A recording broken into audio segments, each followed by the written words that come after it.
ago, I asked a then former Indian finance minister to do a study on this whole exercise. He was essentially unemployed, as former finance ministers sometimes are. And we put a group of people around him, including some notable people of this country and others around the Commonwealth, to sort of look at this whole thing. Where are the linkages between democracy and development? And he produced a very good paper, more than paper, quite a little booklet, on the linkage of democracy and development, and how they are inextricably intertwined. And I do recommend that to you. But he is now, very, very great for us, he's now the Indian Prime Minister. So he's able to continue extolling the virtues of this paper that he wrote on those two linkages. And it is important that we do link the two, because you cannot eat democracy. It's no use telling the country this is the kind of electoral process you've got to go through. Wonderful, you've done this and you've done that, and people still start. You've got to be able to provide the link that good democracy does move in that direction. Now, naturally, there's always going to be a bit of a time lag. But the key is issue of confidence. When people are in full belief of what they have created themselves in terms of democratic institutions, when they are prepared to defend those institutions, when those institutions truly belong to them, it develops an aura of confidence in the country that then starts expressing itself in economic terms. With people who have confidence in their own country are prepared to invest in their country. People who don't have confidence in their country send their money to banks in London and Switzerland and places like that. So it's a thing that they work together, and we're certainly able to show that when that happens, when that confidence builds up and people are prepared to invest in their own country, foreign investors then decide, well, that looks pretty good. We better get in there and get involved as well. And it's the greatest enticement of foreign investment is domestic investment going ahead at a reasonable pace. And those countries that have to give all sorts of tax breaks to get foreign investment, that is just a band-aid.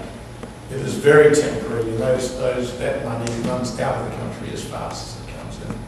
So there are reinforcing factors that we are able to show that this is where it all comes. So as an organisation, come back, here's this one organisation, 53 countries, 1.8 billion people around the world, half of which are Hindus, obviously, look at the population numbers. More than 25% would be of the Muslim faith, and I think something like 16 or 17% of the Christian faith, and there's a bunch of others after that. It is a very diverse group.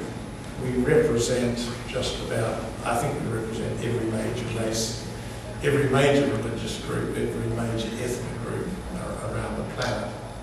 So that in itself, bring all those people together, bring them all together where they have an understanding of each other, not just through the common English language, but basically the institutions. They all understand each other through institutions, because we've all got similar parliaments, similar judiciaries, similar, even in education systems, health systems, military systems.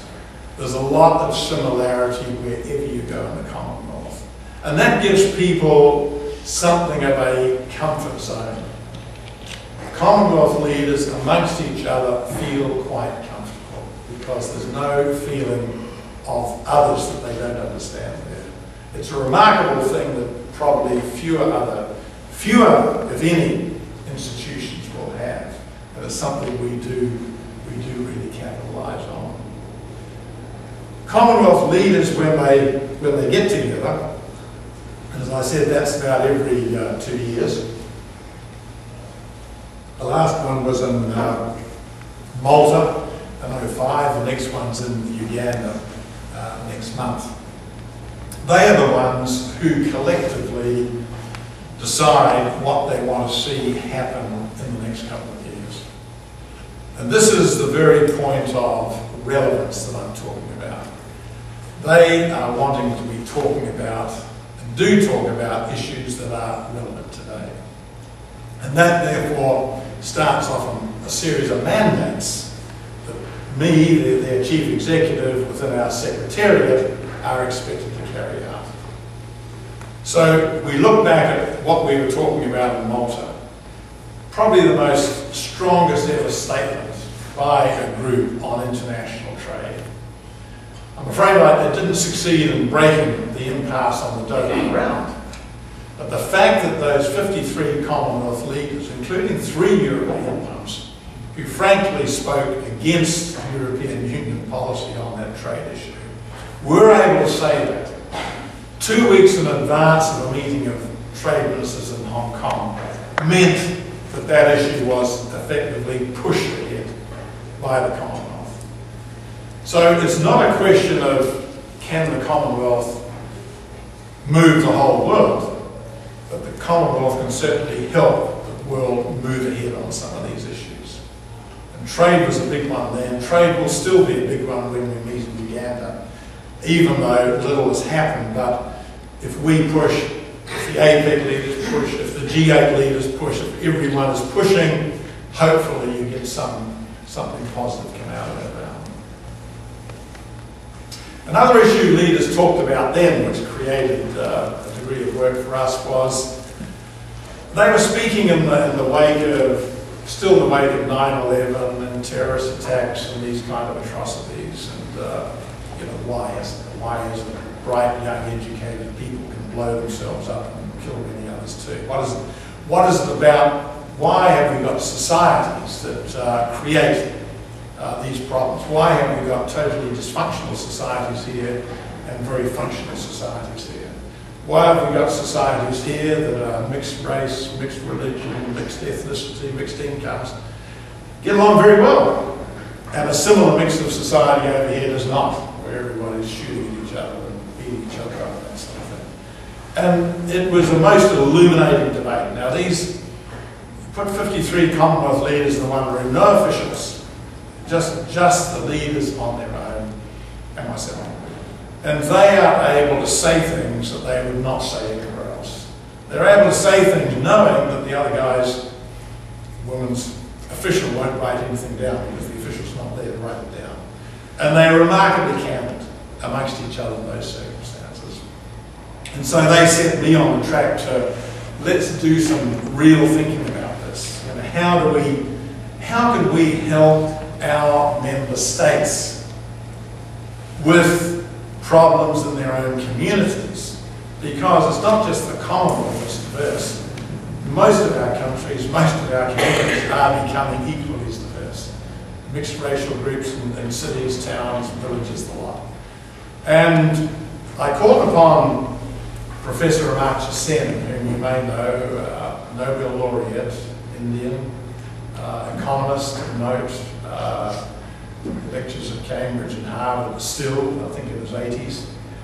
And we put a group of eminent Commonwealth people around him, and he's put this report together on respect and understanding. How can people live in communities holding others in respect and having a better understanding of other people, being more tolerant and things like that? This report is just about completed. I think it's in the printers now, and I believe our leaders will find that useful when they address it in Kampala.